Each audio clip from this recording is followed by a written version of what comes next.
La mano de Ising. Era un pueblo muy pequeño en Alemania llamado Ising, donde no había realmente mucho que ver.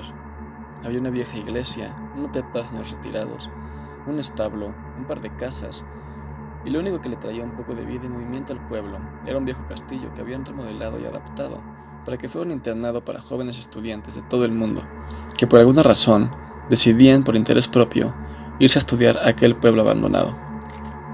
Todo era muy tranquilo en Ising, con la excepción de los jóvenes del internado, que salían al lago a hacer fiesta, tomar cerveza, gritaban, cantaban, corrían por el bosque e intentaban mantenerse entretenidos de cualquier forma posible.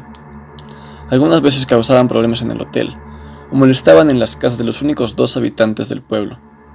Eran jóvenes aburridos, en un lugar que no les ofrecía muchas otras cosas para hacer y entretenerse, por lo que ya todos estaban acostumbrados a este comportamiento. En su aburrimiento, 2 jóvenes bajaron al sótano del internado a caminar y ver qué tanto había por ahí. Ya habían bajado varias veces, puesto que las máquinas para lavar la ropa se encontraban ahí, pero nunca se habían interesado por ir más lejos. Había varias puertas que no sabían a dónde los llevarían, pero se les hizo lógico que el sótano debía de medir y tener la misma cantidad de cuartos y espacios que los que tenían los niveles superiores. Y de ser así, entonces había muchísimo espacio en el cual no tenían ni la menor idea de qué había. Ese día decidieron conocerlo. Abrieron una puerta y vieron que efectivamente los pasillos tenían la misma forma que los de los otros pisos. Sin embargo, era mucho más oscuro y se veía que nadie le daba mantenimiento a ese lugar. Era una zona abandonada, a la que por alguna razón nunca le habían querido o podido dar uso. Caminaron por el pasillo únicamente alumbrado con la luz del teléfono, y algo que vieron de reojo les obligó a detenerse.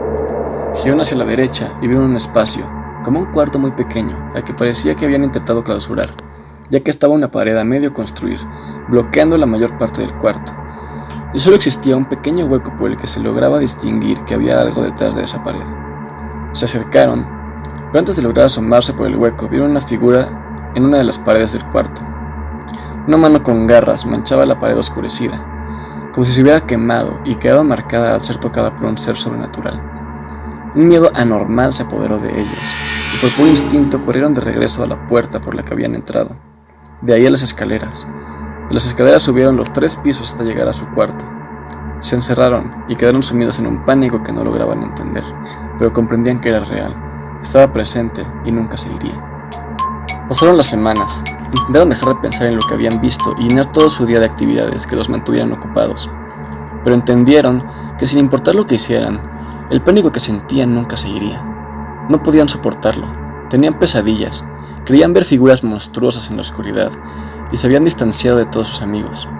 Día tras día pasaba lo mismo, mismas pesadillas, mismas figuras en la oscuridad, y el agotamiento de no poder estar tranquilos aumentaba, y en ocasiones era tan fuerte que hasta olvidaban lo que habían hecho durante el día. Los días se volvieron monótonos, lentos, largos. Realmente ya no se sentía el paso del tiempo. Únicamente sentían pánico, siempre juntos pero solos, cada uno tan metido en sus pensamientos que parecían haber perdido el control de sus acciones, como si todo lo hicieran por instinto y en automático, sin pensar las cosas y sin darse cuenta de lo que hacían. Poco después comenzó a haber rumores de que en el bosque se escondía un violador de niñas. Las golpeaba, las violaba y las dejaba moribundas tiradas en el piso frío y húmedo del bosque. Varias se habían regresado al internado con moretones, manchas de sangre, pero ninguna podía recordar qué había pasado, ni quién les había hecho eso. Se pusieron medidas de seguridad, se aumentó la vigilancia en el bosque y todo el mundo estaba en búsqueda del violador. Las niñas tenían prohibido cruzar el lago por el bosque y debían tomar el camino largo o tomar el autobús. Durante las noches se alumbraba para lograr detectar cualquier señal de movimiento, pero a sorpresa de todos, encontraron a los 2 jóvenes encorvados sobre el cuerpo de una niña que parecía tener 15 años y se encontraba inconsciente. Al no necesitar más evidencia, la policía los arrestó y los llevó a una celda para interrogarlos.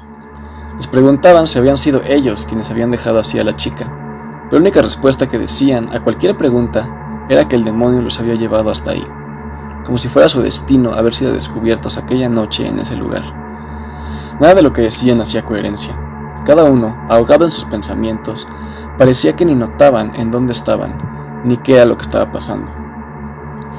No fue hasta que los encerraron en una celda que recobraron el control de su cuerpo y de sus sentimientos.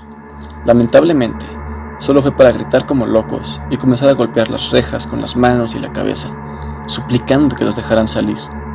La policía llegó corriendo para verlos desmayados en el suelo de la celda. Al fondo, una mancha en la pared, con la forma de una mano con garras.